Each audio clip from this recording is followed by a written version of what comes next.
Hello everyone! Welcome back muli dito sa ating YouTube channel. Naway nasa mabuti po kayong kalagayan kasama ang inyong mga mahal sa buhay at para naman sa mga subscribers natin na nasa iba yung dagat, nasa abroad. Napakalaking sakripisyo ang ginawa upang may mabago ang kanilang buhay at buhay ng kanilang pamilya.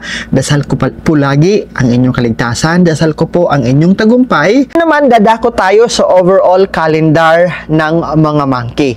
So ipapakita ko po sa inyo sa calendar na ito kung aling mga buwan ang maganda, alin naman ang mga buwan ang dapat paghandaan, at alin ang mga buwan na kailangan magpakatatag kayo dahil haharap kayo ng mga challenges o pagsubok sa inyong buhay.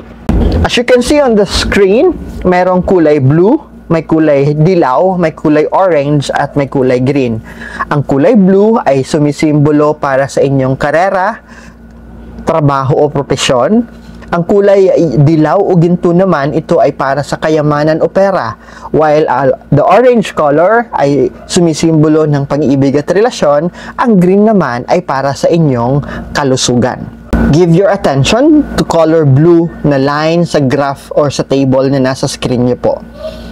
As you can see, sa kulay blue, hindi ganon kaganda ang simula ng iyong karera. Pagpasok talaga ng taon, hindi na naman ganon kasama because it's on the 60%. But it's very promising. Bakit? Aangat ito pagdating ng February. Kaya kinakailangan maging maganda ang iyong relasyon at pagpaplano sa iyong karera kasi haharap ka ng mga pagsubok o problema. Sa buwan ng Marso, bagsak na bagsak. Sa buwan ng June, ito magkapareho ang pagbagsak or the lowest point of your career. Ibig sabihin, haharap ka ng problema dito. Sa Marso o June, it could be a competition, it could be inggit sa loob ng trabaho o sa negosyo. And take a look at November, itong tatlong buwan na ito. Marso or March, June, and November. Ito yung medyo haharap ka ng problema sa aspeto ng iyong karera. Kaya naman, sa mga panahon na maganda ang takbo ng iyong karera, manatiling mapagkumbaba, manatiling maganda ang relasyon sa mga tao sa iyong paligid. Tulad ng buwan ng Pebrero, buwan ng Abril at Mayo, buwan ng Hulyo or July, buwan ng September and October, napakagaganda ang mga buwang ito sa aspeto ng iyong karera. And make sure that you invest with right attitude para maging smooth or maging banayad ang takbo ng iyong karera, propesyon o hanap buhay.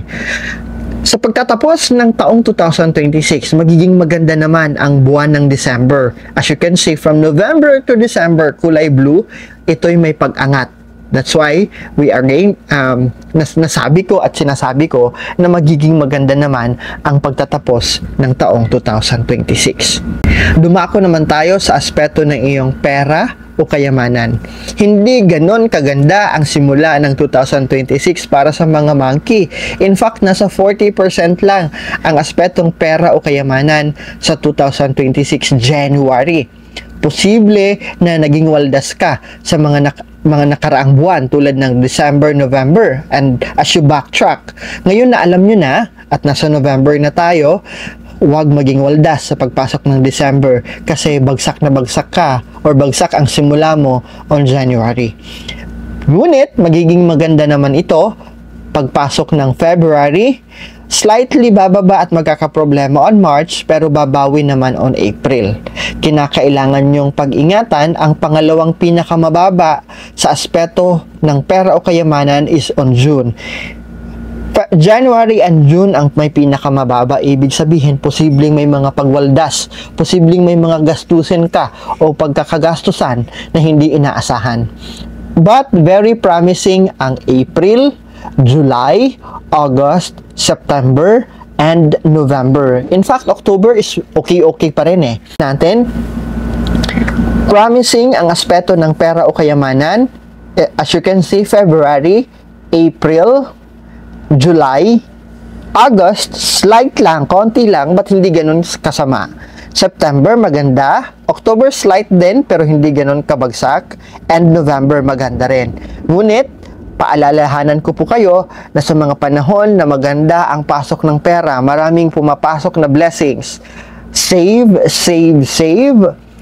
Listen to advices para hindi kayo matrap at magsarado ang taong 2026 na wala kayong na-save, wala kayong investment. So, pag-ingatan ninyo ang mga pumapasok na pera o kayamanan sa buhay ninyo. Sa buhay pag-ibig at relasyon naman, maganda ang buhay pag-ibig at relasyon sa simula ng taong 2026 January. Ngunit haharap kayo ng mga pagsubok o problema.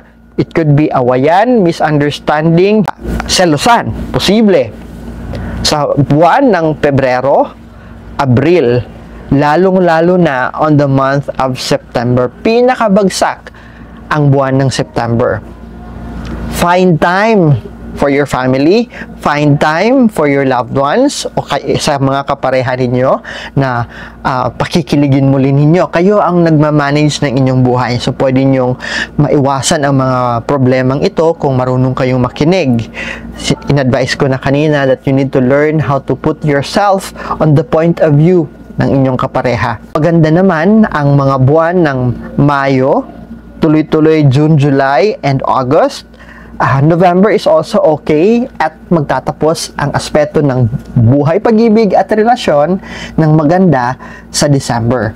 Sa kalusugan naman tayo, kung titingnan ninyo po sa kabuuan ng graph na nakikita ninyo, kulay green na mga linya, ang Marso at ang September ang dapat ninyong paghandaan. Posibleng may mga karamdaman kayong haharapin sa mga buwang ito. Kaya panatilihing malusog, bigyan ng oras ang pag-iihersisyo, i-monitor ang mga kinakain.